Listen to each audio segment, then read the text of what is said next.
Hello students, welcome to Medfile. Eto amar vector third lecture hoy. Tar majote bonus lecture eta hoisle. Third lecture tot ami pohim cross product. ঠিক আছে, cross product to মই start কৰিছো. Cross product মোৰ কি কয়, suppose A let A vector and B vector দুটা vector হয়, তেতিয়া হলে মোৰ A cross B to মই কিমান পাওঁ? A cross B to হ'ব মোৰ A magnitude B magnitude sin theta n cap. ঠিক আছে, এতিয়া মোৰ sin theta n cap to কি হয়? Suppose মোৰ এটো A vector তাৰ লগত এটো B vector. ঠিক আছে, এতিয়া ক্ৰছ প্ৰডাক্টৰ মোৰ ফিজিকেল সিগনিফিকেন্সটো কি হয় যে মোক দুটা এডজেসেন্ট ভেক্টৰ মোৰ এৰিয়া কিমান কভাৰ কৰিছে মোক হেতু দিব পাৰে। ঠিক আছে, এটো A ভেক্টৰ এটো B ভেক্টৰ তাৰ মাজৰ এংগলটো মোৰ সাপোজ থিটা। এটা মোক কি হয় ৰিজাল্টেন্ট ভেক্টৰ যোনটো ক্ৰছ প্ৰডাক্টৰ হয় হেতু মই সদায় কি হয় ভেক্টৰ কোয়ান্টিটি হয়। ডট প্ৰডাক্টত যেনেকে স্কেলাৰ ভ্যালু পাইছিলো ইয়াত স্কেলাৰ ভ্যালু নাপাও, তাৰ জায়গাত মই কি পাম ভেক্টৰ কোয়ান্টিটি পাম। এতিয়া মোৰ কি হ'ব ইয়াৰ ডাইৰেকশন এটা থাকিব ভেক্টৰ কোয়ান্টিটি হয় যেতিয়া, তেতিয়ালে ইয়াৰ ভেক্টৰ কোয়ান্টিটিটো কোনফালে যাব ওপৰেদি যাব, আপওয়াৰ্ড ডাইৰেকশনত যোনটো যাব n cap। সো হেতুৱে মোৰ কি হয় ডাইৰেকশন হয় A ক্ৰছ B। ঠিক আছে, সিমিলাৰলি যদি মই এটো B ক্ৰছ A কৰো, B ক্ৰছ A কৰিলে মোৰ কি হ'ব এটো মই কি চাও সদায় ৰাইট হ্যান্ড থাম ৰুল মতে চাও। যদি মই নিজৰ ৰাইট হ্যান্ডটো থামটো ওপৰলে ৰাখি প্লাই মুভ কৰো A ক্ৰছ B ফালে এন্টি ক্লকৱাইজ, তেতিয়া মোৰ ডাইৰেকশনটো কি থাকিব ওপৰলে থাকিব। যদি মই উল্টাকে ঘৰাও B ক্ৰছ A তেতিয়া মোৰ কি হ'ব ডাইৰেকশনটো মোৰ তললে থাকিব। ঠিক আছে, তেতিয়া মোৰ ডাইৰেকশন কি হ'ব n cap টো তললে ডাউনৱাৰ্ডছ হ'ব। ঠিক আছে, হ'ব বুজি পালো মোৰ মতে। ঠিক আছে, নেক্সট চাও যে let A vector x1 I cap y1 j cap z1 k cap যদি হয় and B vector equals to x2 I cap y2 j cap plus z2 k cap যদি হয়, তেতিয়া হলে মোৰ A cross B টো কেনেকৈ লিখিব পাৰো ডিটাৰমিনেন্ট ফৰ্মত লিখিম। ডিটাৰমিনেন্ট ফৰ্মটো কি হ'ব মোৰ I j আৰু k হ'ব। ঠিক আছে, তলত কি থাকিব A ভেক্টৰটো থাকিব যে x1 y1 z1, তাৰ তলত থাকিব x2 y2 z2। ঠিক আছে, এটা মই এটো কেনেকৈ লিখিব পাৰো ডিটাৰমিনেন্ট ফৰ্ম হলে I cap ৰ কম্পোনেন্ট কিমান হ'ব y1 y1 z1 minus z1 y2 হ'ব।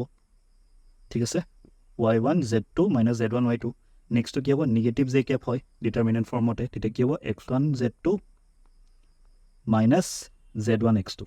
ঠিক আছে, নেক্সট কি হ'ব প্লাস k cap আহিব, প্লাস k cap ত মোৰ কি থাকিব x1 y2 minus y1 x2। ঠিক আছে, হৈ গল, এটো মোৰ ডিটাৰমিনেন্ট ফৰ্ম হৈ গল। এতিয়া মই চাম যে ডাইৰেকশন গিটাৰ মোৰ ক্ৰছ প্ৰডাক্ট কৰিলে কিমান পাও। সো হেতু মই সদায় কিহত ল এন্টি ক্লকৱাইজ ফৰ্মত ল। ঠিক আছে, I j k লৈছো, I ক্ৰছ j কৰিলে মই k পাম, j ক্ৰছ k কৰিলে I পাম। ঠিক আছে, এটো ডাইৰেকশন মতে চাই যাম যদি মোৰ I ক্ৰছ j হতে তো কোনটো ডাইৰেকশন আছে এটো ডাইৰেকশনত আছে এন্টি ক্লকৱাইজ আছে তো k cap পাই যাম। ঠিক আছে, যদি মোক j ক্ৰছ k হতে k হ'ব I cap হ'ব, I cross j হতিলে k cap, k cross I হতিলে মোৰ কিমান হ'ব k cross I হতিলে j cap আহিব। ঠিক আছে, এটা মোক যদি ডাইৰেকশনবোৰ উল্টা হয় তেতিয়া কি পাম ডাইৰেকশনবোৰ উল্টা হলে j ক্ৰছ I হলে কিমান হ'ব minus k cap, k cross j কৰিলে কিমান হ'ব k ক্ৰছ j কৰিলে মাইনাস I আৰু I ক্ৰছ k কৰিলে কিমান হ'ব মাইনাস j। ঠিক আছে, হল। সো এটো মোৰ ডাইৰেকশনৰ ওপৰত কথা। যদি মোৰ সিমিলাৰ ডাইৰেকশনৰ ফালে হয় তেতিয়া কি হয় suppose I cross I j cross j আৰু k ক্ৰছ k, হে j ক্ৰছ j আৰু k ক্ৰছ k কিমান হৈ যায় মোৰ 0 হৈ যায়। গুটেকিটাই মোৰ 0 হয়, কিয় 0 হয় যে sin 0 মোৰ কিমান হয় দুটা যদি I ক্ৰছ I হয় সেম ডাইৰেকশনত গৈ আছে I আৰু I, সিমিলাৰলি j আৰু j, তেতিয়া হলে কি হয় sin 0 ডিগ্ৰী হ'ব। তো sin 0 ডিগ্ৰী ভ্যালু কিমান হয় 0 হয়। তো সেই কাৰণে মই I cross I j cross j k cross k কৰিলে কিমান পাম 0 পাম। ঠিক আছে, নেক্সট যাও প্ৰপাৰ্টিজ চাম। এতিয়া প্ৰপাৰ্টিজ ফাৰ্স্ট প্ৰপাৰ্টি কি হ'ব যে ৰিজাল্টেন্ট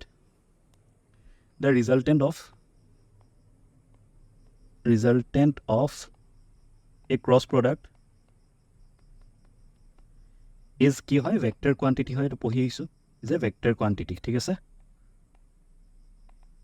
নেক্সট লিখিম A ক্ৰছ B কৰিলে মোৰ কি হয় B ক্ৰছ A নহয়, কমিউটেটিভ ৰুল ফলো নহয়, তাৰ জায়গাত কিমান হ'ব মাইনাস B ক্ৰছ A হ'ব। ঠিক আছে, নেক্সট মোৰ কি হ'ব ডিস্ট্ৰিবিউটিভ ল ফলো হ'ব A cross B plus C কৰিলে মই কিমান পাওঁ A cross B plus C কৰিলে A cross B plus A cross C পাম। ঠিক আছে, নেক্সট মোৰ কি আছে A ক্ৰছ যদি মই 0 ভেক্টৰ বা নাল ভেক্টৰ এটা লগত ক্ৰছ প্ৰডাক্ট কৰো তেতিয়া মই কিমান পাম 0 ভেক্টৰ পাম, আৰু যদি নিজে নিজৰ লগত কৰো তেতিয়া কিমান পাম তেতিয়াও মই 0 পাম। 0 কেলে পাম সেম ভেক্টৰ দুটা কি হয় ডাইৰেকশনো সেম হ'ব, ডাইৰেকশন যদি সেম হয় মোৰ sin 0 হ'ব, sin 0 হলে মোৰ কিমান হয় ভ্যালুটো 0 হয়। ঠিক আছে, এই কাৰণে A ক্ৰছ A বা A ক্ৰছ টুৱাইস A যদিও হয় তেতিয়াও মোৰ কি হ'ব 0 হ'ব, কেলে কি ডাইৰেকশনটো সেম থাকিব, ডাইৰেকশন সেম থাকিলে এংগলটো মোৰ 0 হৈ যায়। ঠিক আছে, হ'ব।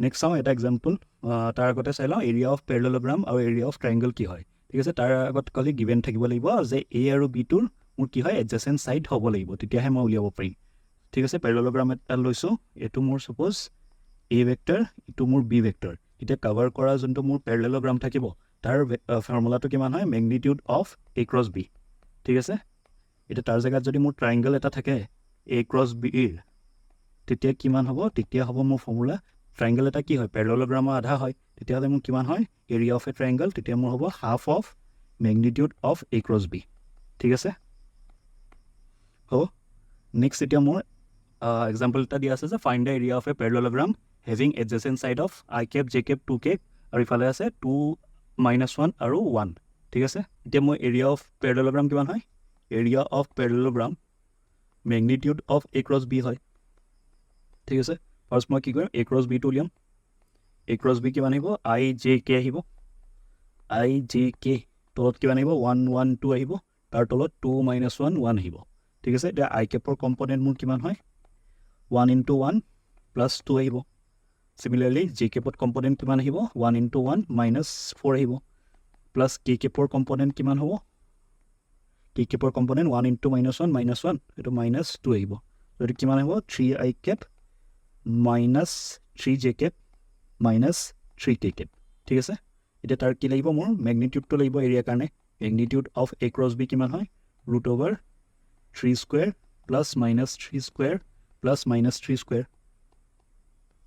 ঠিক আছে চ' এইটো মোৰ ভেলুটো কিমান আহে চ' এইটো মই 3 × 3² লিখিব পাৰোঁ ঠিক আছে তেতিয়াহ'লে এইটো মোৰ কিমান হ'ব 3√3² ইউনিট লিখিব পাৰিম ঠিক আছে হ'ব চ' মই এইটো চালোঁ যে এৰিয়া অফ এ পেৰেলেলোগ্ৰাম কেনেকৈ উলিয়াই যেতিয়া মোৰ এডজেচেণ্ট ছাইডছকেইটা গিভেন হৈ থাকে ঠিক আছে নেক্সট মোৰ দিয়া আছে যে প্ৰুভ ডেট এইটো প্ৰপাৰ্টি হয় যে এ - বি ক্ৰছ এ + বি কৰিলে মোৰ কিমান আহে 2a × b আহে ঠিক আছে হয়নে নহয় মই কৰি চাওঁ ফাৰ্ষ্ট টেকিং LHS বুলি লিখি লওঁ taking LHS so' a - b cross a + b ঠিক আছে চ' এইটো কৰিলে কিমান পাম a × a plus a × b -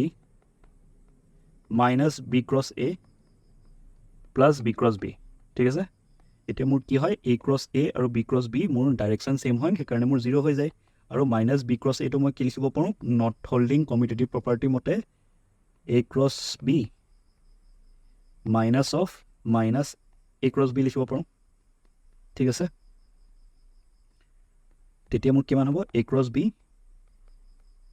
plus a × b পাম ঠিক আছে এইটো মই কি লিখিব পাৰোঁ 2a × b লিখিব পাৰিম ঠিক আছে চ' এইটো মোৰ কি হৈ গ'ল RHSৰ সমান হৈ গ'ল ঠিক আছে তলত কি লিখি দিম হেন্স প্ৰুভ বুলি লিখি দিম ঠিক আছে হ'ব ঠিক আছে এনেকুৱাই আৰু প্ৰপাৰ্টিজ আছে সেইবোৰ আমি ছল্ভ কৰি চাম এতিয়া ক্ৰছ প্ৰডাক্ট কি হ'ল এইটো এক্সাম্পলেদি আমি কৰি চালোঁ ঠিক আছে নেক্সট আৰু ভিডিঅ'জ আহিব প্ৰপাৰ্টিজ প্ৰুফবিলাক ৰিলেটেড আৰু যিমান এডভান্স কুৱেশ্যনছ আছে সেইবোৰ আমি তাত ছল্ভ কৰি চাম ঠিক আছে তেতিয়া ভিডিঅ'টো শেষলৈকে চোৱাৰ কাৰণে thank you please like comment and subscribe to my channel